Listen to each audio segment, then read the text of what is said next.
Ya, bismillahirrahmanirrahim. Baradum Alhamdulillahirabbil putih. alamin. Wa sallallahu ala sayyidina Muhammadin wa ahli baitihi at-tayyibin at-tahirin wa ashabihi al-yamin al-muntajibin wa man tabi'ahum bi ihsanin ila qiyami yaumiddin. Allahumma rabbi shrah li sadri wa yassir li amri wa hlul 'uqdatam min lisani yafqahu qawli rabbi antiqni bil huda wa alhimni at-taqwa. Assalamualaikum warahmatullahi wabarakatuh.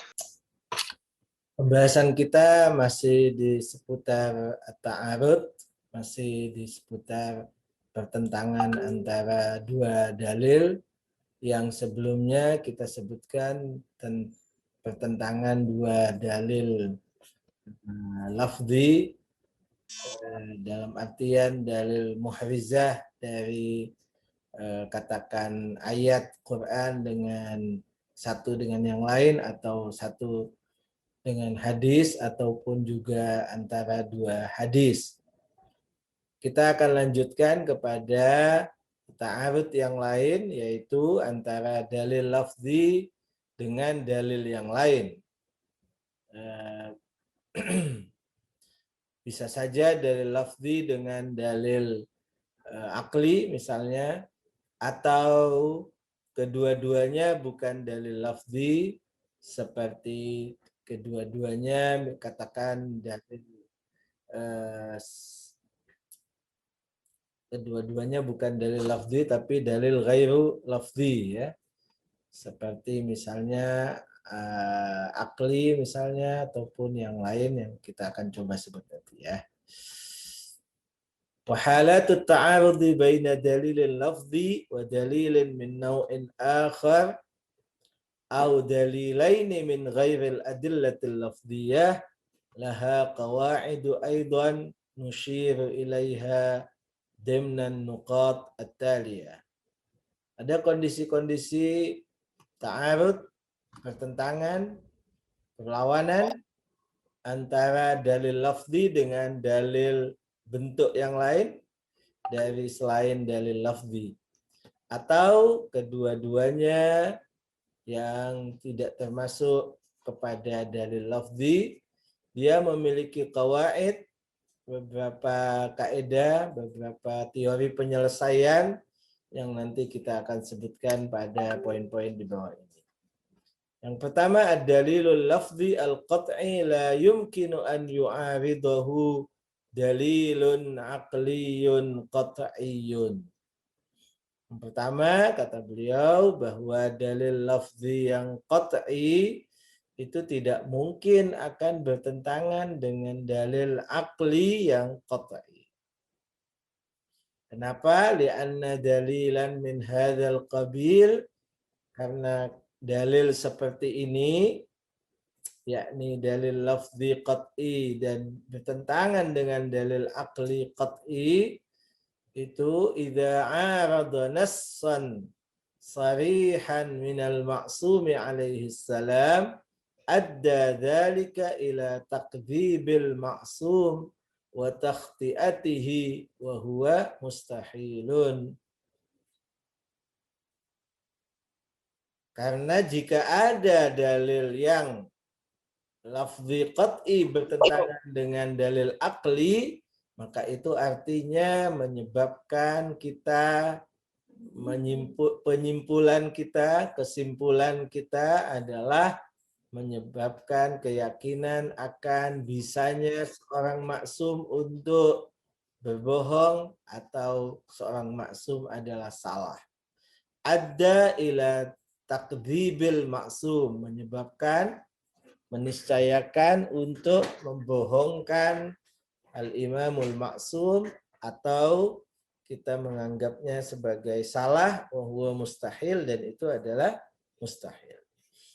Walihada yaqulu ulama'us syari'ah, karena itu dikatakan oleh para ulama kita, inna minal mustahil an yujada ayyu ini pasti salah ini, ta'arudin bainan nusus syari'atis sarihati wal adillatil aqlil qat'iyyah.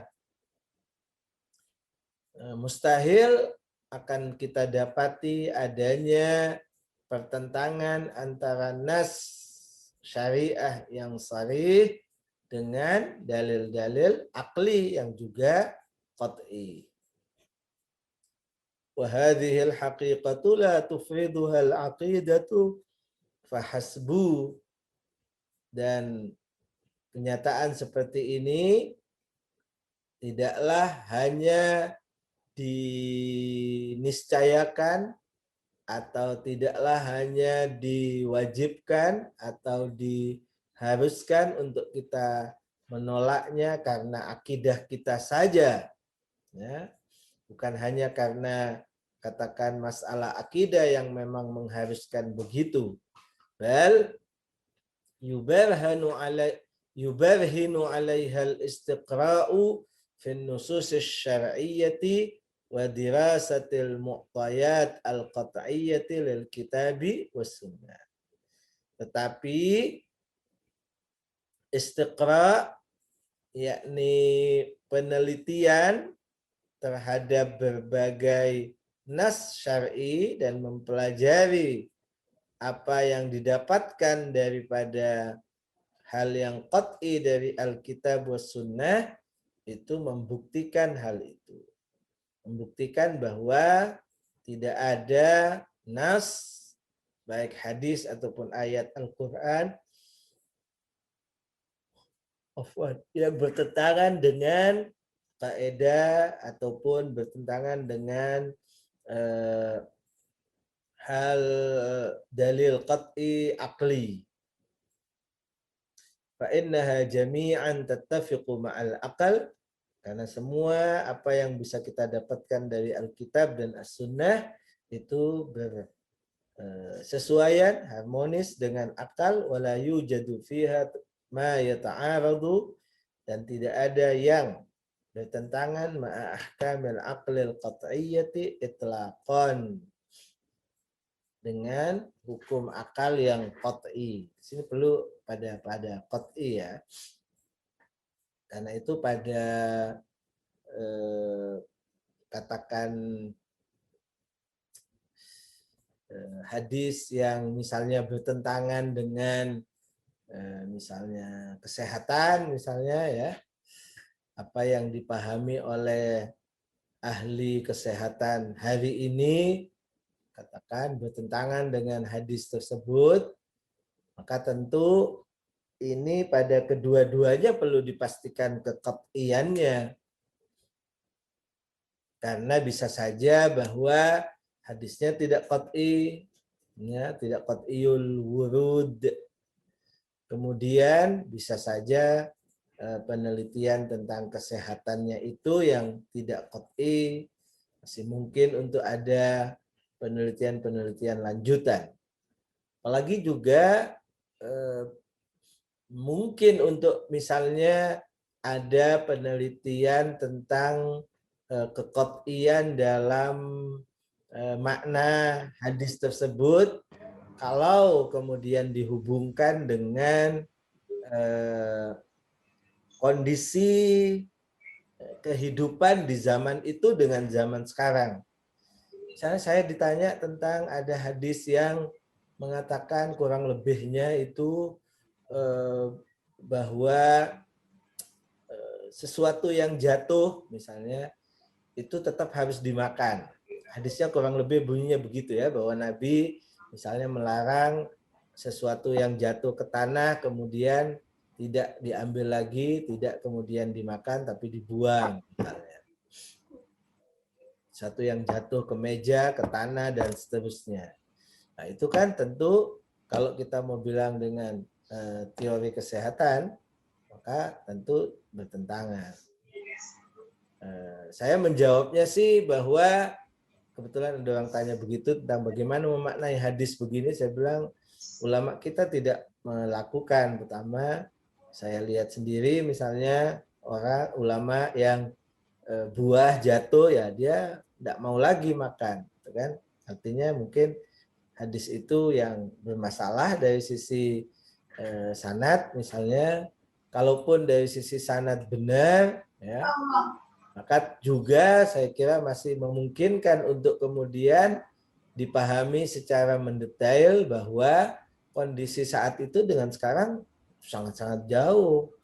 Katakan lantainya dengan saat ini digosok dengan apa, dipel dengan bagaimana, dan kemudian saat itu tidak ada lantai seperti saat ini, barangkali saat itu adalah pasir, yang pasir itu mungkin tidak membawa bakteri, itu sangat-sangat mungkin untuk kemudian dimaknainya begitu. Jadi tidak cukup hanya dengan membenturkan katakan sebuah hadis dengan katakan bahwa itu sesuai dengan penemuan kesehatan atau ilmu kesehatan dalam bertentangan.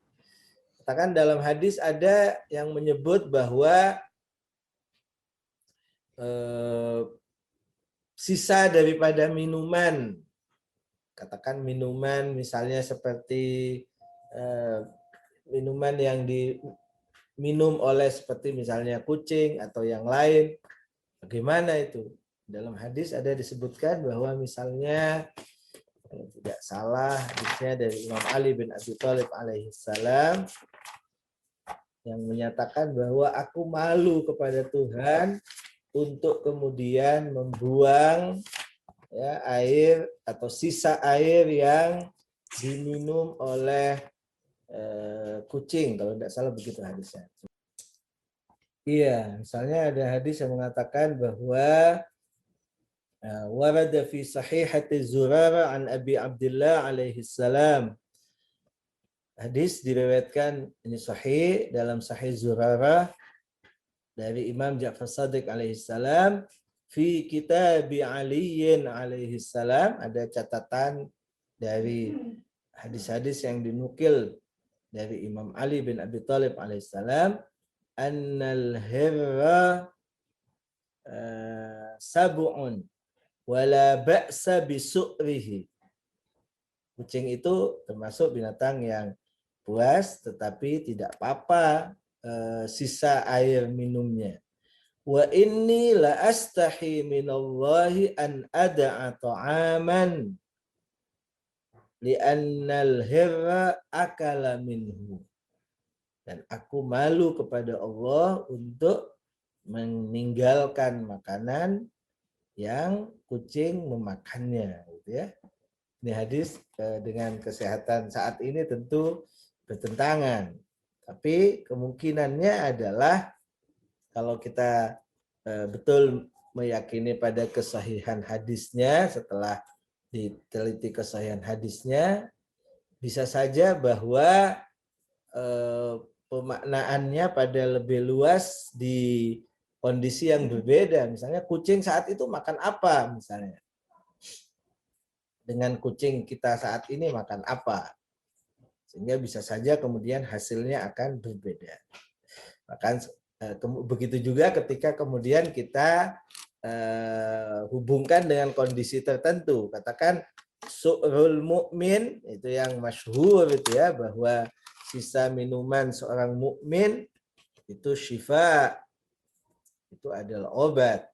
Tapi pada kondisi semua atau pada kondisi tertentu menjadi beda. Pada kondisi pandemi di mana ada virus di mana-mana, ada katakan COVID, maka harus dihindari misalnya. Itu kan kondisinya menjadi khusus. Jadi tetap saja bahwa walaupun katakan hadisnya sahih, walaupun katakan bahwa penelitiannya juga sudah sempurna, sudah qat'i misalnya, tapi tetap saja untuk kemudian bisa dibatasi karena waktu, karena kondisi, karena ada kondisi khusus dan seterusnya.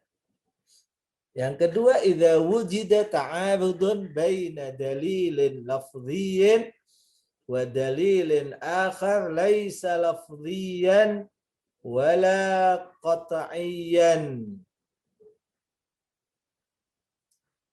Yang kedua adalah ketika terdapat pertentangan antara dalil lafzi dengan dalil lain yang bukan lafzi, misalnya akli, tetapi wala qat'iyan, dia tidak qat'i. Misalnya dalil yang seperti tadi penelitian misalnya, tapi penelitiannya belum qat'i masih. Dia bilang qaddamna dalilal lafzi. Kita akan mendahulukan dalil lafzi li'annahu hujjah. Karena dalil lafzi yang sudah qat'i itu adalah hujjah. Sementara yang bukan lafzi dan bukan qat'i itu tidak hujjah. Wa amma dalilu ghairul lafzi fahuwa laisa hujjah ma dama la yuaddi ilal qata'. Selama dia tidak menghantarkan kepada al-qat', tidak menimbulkan sebuah keyakinan, dia masih dalil ghair lafzinya adalah tidak hujjah, maka tentu yang didahulukan dalil lafzi yang hujjah. Termasuk di sini kalau misalnya penemuan ijma ya, kita bilang bahwa ijma itu yakshif, tapi ghairul lafzi karena tidak ada lafadznya, lafadz hadisnya tidak ada, tapi misalnya sepakat para ulama, maka bisa saja itu juga dikalahkan oleh dalil lafzinya, tidak sampai kepada ijma dengan kata lain. Yang ketiga, idza arada dalilul lafzi ghairus sharih dalilan aqliyan qat'iyyan. Jika sebuah dalil lafzi yang tidak sharih, kalau yang nomor 1 tadi adalah yang sharih, tapi yang nomor 3 ini adalah dalil lafzi yang tidak sharih, yakni dia masih zuhur misalnya. Kontennya, dipahaminya menunjukkan kepada zuhur, bukan menunjukkan sebagai konten yang bisa dipahami dengan qat'i atau sharih. Bertentangan dengan apa? Dalilan aqliyan qat'iyan. Ya, bertentangan dengan dalil aqli qat'i. Dia bilang quddimal aqliyu 'alal lafzi. Maka dalil aqlinya didahulukan daripada dalil lafzi yang tidak sharih itu. Kenapa? Li'annal aqliya yuaddi ilal ilm. Karena dalil aqli itu menghantarkan kita kepada ilmu, kepada keyakinan, paling tidak bil hukmi syar'i, dengan atau menghantarkan pengetahuan untuk bisa menetapkan hukum syar'i. Ya, yuaddi ilal ilm bil hukmi syar'i. Dalil aqli itu menghantarkan kita keyakinan, ilmu pada hukum syar'i, bisa menyingkap atau bisa mengidentifikasi hukum syar'i. Wa amma dalilul lafzi ghairus sharih fahuwa innama yadullu bizzuhur. Adapun dalil lafzi yang tidak sharih, dia juga bisa menyingkap hukum syar'i, tetapi penyingkapannya dengan zuhur. Dengan zuhurnya kita bisa menentukan hukum syar'i. Maka ketika zuhur bertentangan dengan yang ilm, yang yakin, yang qata', maka tentu yang didahulukan adalah al-ilm, yang didahulukan adalah al-qata'. Wadzuhuru innama yakunu yakunu hujjatan bihukmi syari' idza lam na'lam bibutlanihi. Dan zuhur itu juga adalah sebagai hujjah, tapi hujjah yang ditetapkan oleh Allah, oleh Al-Maula, oleh pembuat syariat, dengan catatan idza lam na'lam bibutlanihi. Kalau kita tidak mengetahui kebatilannya atau pembatalannya. Ya, kalau dia kemudian bertentangan dengan dalil akli, maka di sini kita memahami bahwa syariat tidak meletakkan atau tidak menjadikan zuhur itu hujjah. Kenapa? Karena zuhur adalah berlaku di saat tidak ada yakin, tidak ada ilm, tidak ada qata'. Tapi di saat ada al-qat, maka zuhur tidak berlaku. Tidak sampai kepada zuhur dengan kata lain. Wa nahnu huna ala daw'id dalilil aqlil qat'i na'lamu bi anna dalilal lafzi lam yuridil ma'sum minhu ma'nahu zahir alladhi yata'aradu ma'a dalilil aq.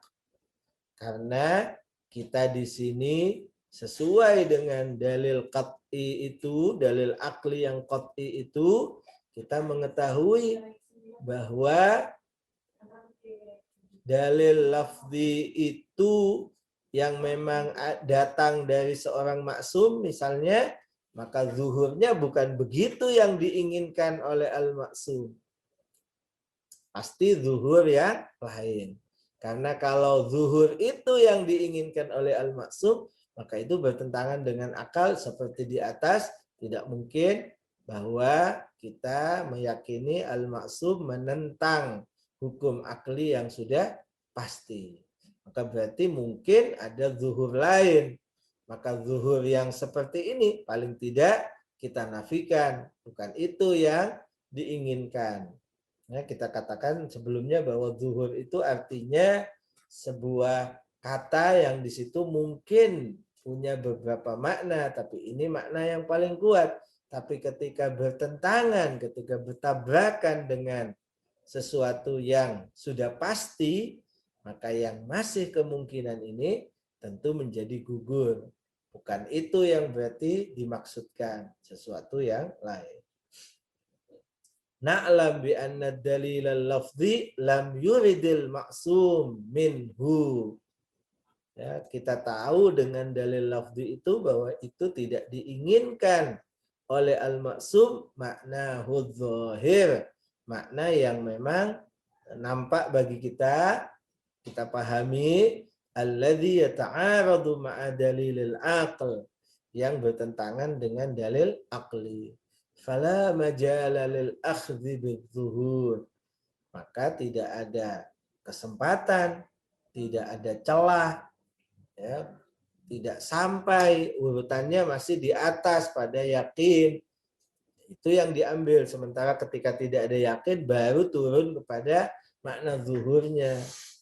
Maka di sini tidak ada kesempatan, tidak ada tempat untuk kemudian kita ambil dengan makna zuhur seperti itu. Yang ketiga, yang keempat, idza ta'arada dalilani min ghairil adillatil lafziyah faminal mustahili an yakuna kilahuma qat'iyyan. Ketika bertentangan dua dalil yang kedua-duanya bukan adillah lafziyah. Misalnya sama-sama dalil akli, maka pasti kata beliau salah satunya adalah tidak qat'i. Tidak mungkin dua-duanya adalah qat'i. Faminal mustahil, maka mustahil an yakuna kilahuma qat'iyya. Bahwa kedua-duanya adalah sama-sama dalil qat'i itu mustahil. Lianna dzalika yuaddi ila tanaqud. Karena hal itu kedua-duanya sama-sama qat'i itu berarti adalah meniscayakan adanya tanaqud. Nah, mungkin tanaqud itu terjadi. Wa innama qad yakunu ahaduhuma qat'iyyan dunal akhar. Dan yang ada adalah bahwa salah satunya adalah qat'i dan yang lainnya tidak. Dalam kondisi demikian, ayukhadhu bid dalilil qat'i, maka yang diambil adalah dalil qat'i dan ditinggalkan, tidak dipakai dalil yang tidak qat'i. Dengan kata lain masuk kepada yang sebelumnya, itu yang satu qat'i, yang satu tidak, maka diambil yang qat'i.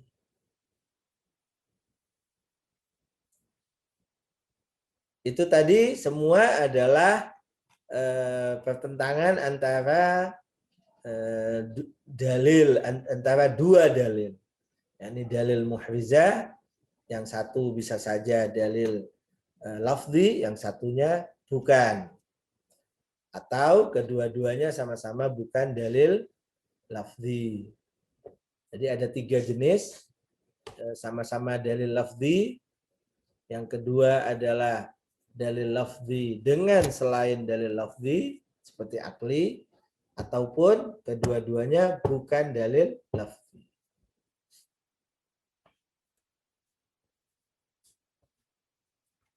Ya. Pada bab berikutnya atau subbab berikutnya adalah pertentangannya bukan dalil tapi pertentangannya pada usul amaliyah. Ingat usul amaliyah pada pembahasan sebelumnya, di saat tidak ada dalil atau kita dalam kondisi ragu untuk bisa menentukan hukum syar'inya, maka yang ada adalah bagaimana sikap kita yang kembalinya kepada al-bara'ah syar'iyah atau ihtiyat atau istishab. Yang mungkin terjadi, kata beliau, adalah pertentangan antara bara'ah dan istishab. Seperti yang beliau contohkan di saat misalnya kondisi matahari terbenam, dalam artian bola matahari terbenam, apakah itu cukup untuk kemudian kita katakan sudah boleh berbuka puasa dengan terbenamnya bola matahari, ataukah tidak cukup tetapi menunggu hingga betul-betul mega merah itu yang sebelah timur sudah tidak ada, yang itu sebagai tanda bahwa bola mataharinya betul-betul tenggelam. Dengan kata lain, tidak diragukan lagi bahwa tidak ada lagi siang, yang ada sudah berganti menjadi malam. Sementara puasa adalah diwajibkan di saat siang, yakni dari terbit fajar hingga habisnya apa yang kita sebut dengan hari atau siang itu, sehingga berubah menjadi malam.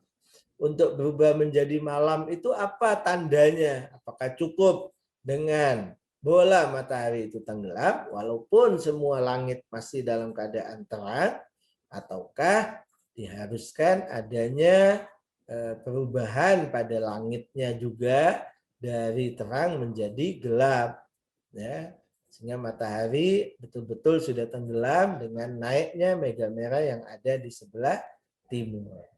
Di sini kata beliau kita bisa menggunakan dua dalil, bisa menggunakan dua asal. Yang pertama bisa kita gunakan asal bara'ah, yang kedua bisa kita gunakan istishab. Tapi bertentangan antara keduanya. Pertentangannya adalah kalau kita menggunakan bara'ah, maka berarti tidak ada kewajiban untuk menunggu hingga betul-betul gelap, paling tidak di sebelah timur. Dengan kata lain, kita sekarang kondisinya bertanya, apakah menunggu sampai langit yang sebelah timur itu gelap sebuah kewajiban sebagai persyaratan sahnya puasa, ataukah tidak wajib? Pada kondisi matahari sudah terbenam, walaupun masih merah sebelah timur, itu sudah cukup. Di situ menjadi sebuah pertanyaan. Maka kalau kita gunakan bara'ah, maka bara'ah itu mengatakan bahwa segala sesuatu yang masih kita ragukan, tidak ada dalilnya, maka cukup untuk kemudian kita katakan kita bebas. Kita tidak ada kewajiban. Kita boleh saja untuk kemudian menganggap cukup dengan matahari terbenam. Tidak ada kewajiban yang mengikat kita untuk juga menunggu, memperhatikan, menyelesaikan adanya mega merah yang ada di sebelah timur. Dengan kata lain, puasa apakah sampai mega merah habis ataukah cukup? Maka bara'ah mengatakan cukup, tidak perlu, tidak ada kewajiban. Sementara istishab sebaliknya. Di saat kita ragu apakah masih ada siang ataukah sudah berubah menjadi malam, maka yang diyakini adalah siang. Karena malam sesuatu yang baru. Malam itu adalah syak yang baru. Sementara yakinnya adalah bahwa tadi katakan jam 5 itu jam 5 itu adalah siang. Jam 5.30 adalah masih siang. Jam 5.45 misalnya masih siang. Jam 5.57 kalau di Jakarta misalnya itu azan sunni itu masih siang. Kenapa? Karena ikut pada yang sebelumnya. Masih ada terang kalau siang dimaknai dengan terang. Sekarang mataharinya udah terbenam nih, tapi masih terang. Tapi kita ragu apakah sudah masuk malam atau belum. Maka ketika yang baru, syakkul lahiq itu, ya, syaknya masih sesuatu yang belum pasti, malamnya belum pasti, malamnya untuk kita katakan sudah malam, masih kita ragu, yang yakinnya tadi adalah siang. Sampai akhirnya betul-betul sudah malam. Sampai tidak ada keraguan lagi tentang datangnya malam. Sehingga betul-betul siangnya sudah terangkat. Sehingga dengan kata lain, istishab di sini menuntut kita untuk belum buka dulu, nunggu sampai gelap. Wa amma ta'arudu bainal usuli, adapun pertentangan antara beberapa prinsip, fal halatul barizatu, maka kondisi yang nampak muncul al-barizatu lahu hiya ta'arud bainal bara'ati wal istishab, yaitu adanya pertentangan antara bara'ah dan istishab. Wa mithaluha, dan contohnya anna na'lamu biwujubis shaum. Kita misalnya tahu bahwa kewajiban puasa itu inda tulu'il fajri, di saat sudah terbit fajar, min nahari syahri Ramadan, pada hari siang bulan puasa, bulan Ramadan, hatta ghurubis syams, sehingga terbenamnya matahari. Wa nasyukku fi baqa'il wujubi ba'dal ghurub ila ghiyabil humra. Tetapi kita ragu pada tetapnya adanya kewajiban puasa, seperti tadi masih katakan jam 5 itu jelas wajib masih puasa, sampai kapan? Ba'dal ghurub, di saat sudah terbenam matahari. Kita di situ ragu, apakah saat matahari terbenam, bola matahari sudah memasuki katakan ufuk, di bawah ufuk, apakah sudah cukup dan selesai puasa, atau kita harus tetap masih ada kewajiban puasa ila ghiyabil humra, sampai hilangnya mega merah yang di sebelah timur. Fafi hadhil halati, maka dalam kondisi seperti ini tatawaffaru arkanul istishabi, sempurna rukun istishab. Apa rukun istishab? Minal yaqini bil wujub, ada keyakinan. Dalam istishab itu yang pertama ada keyakinan. Di sini apa keyakinannya? Wajib, bahwa puasa itu wajib. Bil wujubi awalan. Wasyakki fi baqaihi, dan unsur yang kedua, rukun yang kedua adalah adanya keraguan tentang keberlangsungan yakin yang pertama tadi. Itu disebut dengan asyakku tsaniyan, rukun yang kedua. Wa bihukmil istishab yata'ayyanul iltizamu amaliyan bi baqa'il wujub. Dan dengan hukum istishab, maka di sini menjadi nyata, menjadi jelas kewajiban iltizam untuk mengikat diri secara amalian dalam prakteknya bi baqa'il wujub, bahwa kewajiban masih ada, belum selesai kewajibannya. Ya. Wa min nahiyatin ukhra, tapi dari sisi yang lain, nulahidhu, kita di sini menyaksikan annal halata tandariju dimna nitaqi aslil bara'ah, bahwa kondisinya adalah masuk dalam area atau domain prinsip bara'ah. Kenapa di sini masuk bara'ah? Li'annaha syubhah badawiyah atau badwiyah. Karena syubhanya adalah syubhah badwiyah.